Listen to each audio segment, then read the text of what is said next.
ಆಗಿದೆ ಅಂತ ಹೇಳಿ ವಿಪಕ್ಷ ನಾಯಕ ಆರ್ ಅಶೋಕ್ ಅವರು ಇವತ್ತು ಟ್ವೀಟ್ ಮಾಡಿದ್ದಾರೆ. ಆರ್ ಅಶೋಕ್ ಅವರು ಮನೆ ಮನೆಗೆ ಏನು ಭೇಟಿ ಕೊಡ್ತಾ ಇದ್ದಾರೆ ಅಂದ್ರೆ ಖಜಾನೆ ಕಲೆ ಇದನ್ನು ಮುಚ್ಕೊಳ್ಳೋಕ್ಕೋಸ್ಕರ ಈ ರೀತಿ ಹುನ್ನಾರ ಮಾಡ್ತಾ ಇದ್ದಾರೆ. ಮನೆ ಮನೆ ಭೇಟಿ ಈಗ ಪರಿಷ್ಕರಣೆ ಅಂತ ಅವರು ವಿಪಕ್ಷದಲ್ಲಿದ್ದಾರೆ, ಅದರಿಂದ ಆ ರೀತಿ ಮಾತಾಡ್ತಾರೆ.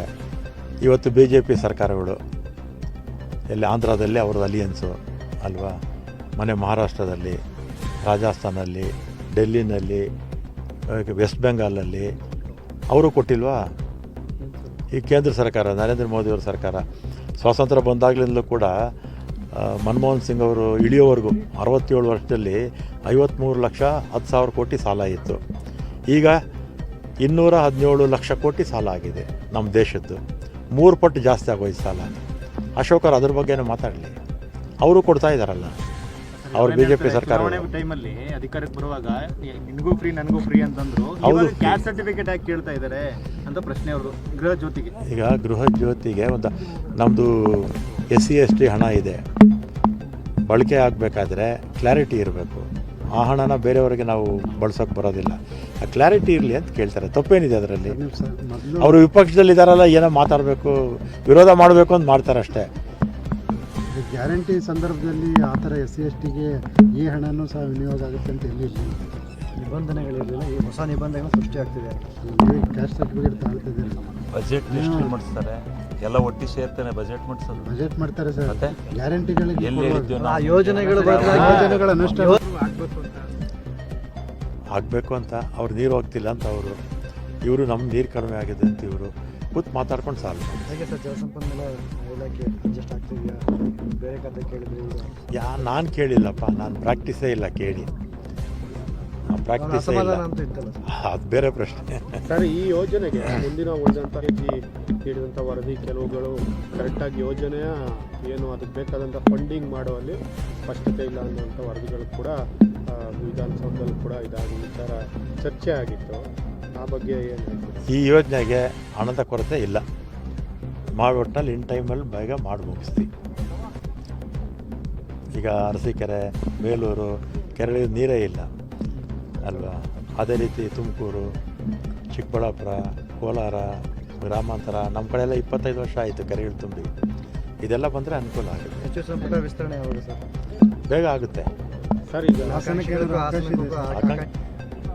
ಸೀನಿಯರ್ಸ್ ಭಾಳ ಜನ ಇದ್ದಾರಲ್ಲ, ಹಾಸನದ ಬಗ್ಗೆ ಅವರು ಸೀನಿಯರ್ ಇದ್ದಾರೆ.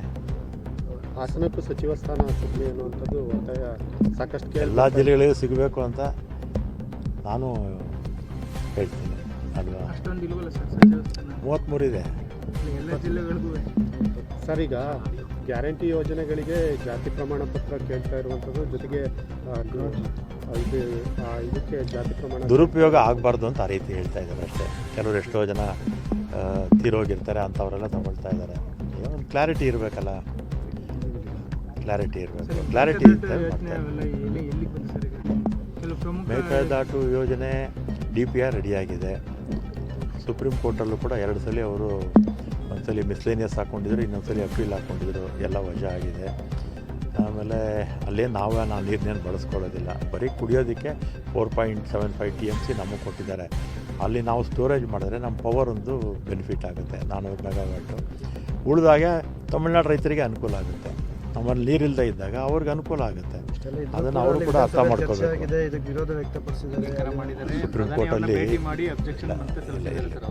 ಸುಪ್ರೀಂ ಕೋರ್ಟಲ್ಲಿ ಮಿಸ್ಲೇಷನ್ ಹಾಕಿದೆ. ಫಸ್ಟು ವಜಾ ಆಯಿತು, ಆಮೇಲೆ ಅದ್ರ ಮೇಲೆ ಅಪೀಲ್ ಹೋದರು, ಅದು ವಜಾ ಆಯಿತು. ಆಮೇಲೆ ನಾವು ಸ್ಟೋರೇಜ್ ಮಾಡಿದ್ರೆ ಅವ್ರಿಗೆ ಬೆನಿಫಿಟ್ಟು, ನಮಗೆ ಪವರ್ ಸಿಗುತ್ತೆ, ಬೆಂಗಳೂರು ನೀರು ಸಿಗುತ್ತೆ 4.75 TMC. ಉಳಿದಾಗ ನಮಗೇನು 1 ಎಕರೆ ನೀರು ನಾವು ಇದಕ್ಕೆ ವ್ಯವಸಾಯಕ್ಕೆ ಬಳಸೋಕ್ಕೆ ನಮ್ಗೆ ಅವಕಾಶನೇ ಇಲ್ಲ. ಡೆಡ್ ಎಂಡ್ ಕೊನೆಯಲ್ಲಿರೋದು ಆ ಡ್ಯಾಮ್. ಅದು ಕಟ್ಟಿದ್ರೆ ನಾವು ಕಾನೂನಾತ್ಮಕವಾಗಿ ಹೇಳ್ಕೊಂಡು ಹೋಗ್ತೀವಿ ಸರ್. ನೀವು ನಿಮ್ಮ ಮಿತ್ರ ಪಕ್ಷ ಇದ್ದೀರಿ ತಮಿಳುನಾಡಲ್ಲಿ, ನೀವೇನು ಮನವೊಲಿಸುವಂಥ ಪ್ರಯತ್ನಗಳಾಗುತ್ತಾ? ಮಿತ್ರ ಪಕ್ಷ BJPಗೆ NDMK ಎಲ್ಲ ಮಿತ್ರ ಪಕ್ಷ ಇತ್ತಲ್ಲ ಹಿಂದೆ. ನಮ್ಗೆ ಎಲ್ಲರೂ ಮಿತ್ರರೇ. ಸರ್, ಎತ್ತಿನೊಳೆ ಯೋಜನೆದು ಆಲೂರು ಭಾಗದಲ್ಲೇ ಈಗಾಗಲೇ ಕೆಲವು ಸಿಮೆಂಟ್ ನಾಲೆ ಎಲ್ಲ ಕುಸ್ಕೊಂಡು ಬಿದ್ದೋಗಿದೆ. ಅದ್ರ ಬಗ್ಗೆ ಒಂದು ಗಮನಕ್ಕೆ ನಾನು ಹೇಳ್ತೀನಿ. ಆ ಥರ ಏನಾಗಿದ್ರೆ ಇಲ್ಲೇ ಚೀಫ್ ಇಂಜಿನಿಯರ್ ಹೇಳ್ತಾರೆ. ಏನಿಲ್ವೇನಪ್ಪ, ಏನಾಗಿದ್ರೆ ಮಾಡ್ಸೋಣ. ಏನಾದರೂ ಕಳಪೆ ಆಗಿದ್ರೆ ಆ್ಯಕ್ಷನ್ ತೊಗೊಳಕ್ಕೆ ಹೇಳ್ತೀನಿ. ಆ ಕಡೆ ಕೆನಲ್ ಕಾಂಕ್ರೀಟ್ ವಾಲ್ ಹೇಳ್ತೀನಿ, ಮಾತಾಡ್ತೀನಿ. ಯಾರಾದರೂ ಕಳಪೆ ಕೆಲಸ ಮಾಡಿದರೆ ಅವ್ರ ಮೇಲೆ ಆ್ಯಕ್ಷನ್ ತೊಗೊಳಕ್ಕೂ ಹೇಳ್ತೀನಿ. ಸರ್ಕಾರದ ಖಜಾನೆ ಖಾಲಿ ಆಗಿದೆ ಅಂದ್ರೆ ಗ್ಯಾರಂಟಿಗೆ 9.5 ಅಥವಾ 9.6 TMC ನೀರು ಬಿಡಬೇಕಾಗಿತ್ತು ತಮಿಳ್ನಾಡಿಗೆ. ಆ ನೀರು ಈಗ ಕೇಳ್ತಾ ಇದ್ದಾರೆ ಸರ್ ತಮಿಳ್ನಾಡು. ಹೇಗೆ ಮ್ಯಾನೇಜ್ ಮಾಡ್ತಾರೆ? ಕಾವೇರಿ ವಾಟರ್ ಮ್ಯಾನೇಜ್ಮೆಂಟ್ ಅಥಾರಿಟಿ ಇದೆ, ಅವ್ರು ತೀರ್ಮಾನ ಮಾಡ್ತಾರೆ.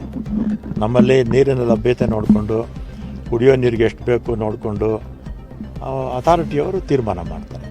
ಪ್ರತಿ ತಿಂಗಳು ಇಷ್ಟು ಬಿಡಬೇಕು ಅಂತ ಏನಿದೆ ಅದ್ರ ಪ್ರಕಾರ ಅವ್ರು ಕೇಳ್ತಾರೆ. ಜೂನ್ ತಿಂಗಳಲ್ಲಿ 9 TMC ನೀರು ಬಿಡಬೇಕಾಗಿತ್ತು, ಈಗ ಬಿಡಿ ಅಂತಾರೆ. ಅದನ್ನು ಬಿಡಬೇಕೋ ಬಿಡಬಾರ್ದು ಅಂತ ತೀರ್ಮಾನ ಮಾಡೋರು ಕಾವೇರಿ ವಾಟರ್ ಮ್ಯಾನೇಜ್ಮೆಂಟ್ ಅಥಾರಿಟಿಯವರು, ಅವ್ರು ತೀರ್ಮಾನ ಮಾಡ್ತಾರೆ. ನೀರಿದ್ರೆ ಬಿಡಿ ಅಂತಾರೆ, ಇಲ್ಲ ಅಂದರೆ ಮಳೆ ಬರೋವರು ಕಾಯಿರಿ ಅಂತ ಹೇಳ್ತಾರೆ. ಈ ಸಲ ಮುಂಗಾರು ಇಲ್ಲ ಸರ್, ತಮಗೆ ಗೊತ್ತಿದೆ. ಈ ಥರ ಒಂದು ರೀತಿ ಕ್ರೈಸಿಸ್ ಶುರು ಆಗ್ತದೆ, ಹೇಗೆ ಮ್ಯಾನೇಜ್ ಮಾಡ್ತೀರಿ ಅಂತ ನೋಡೋಣ.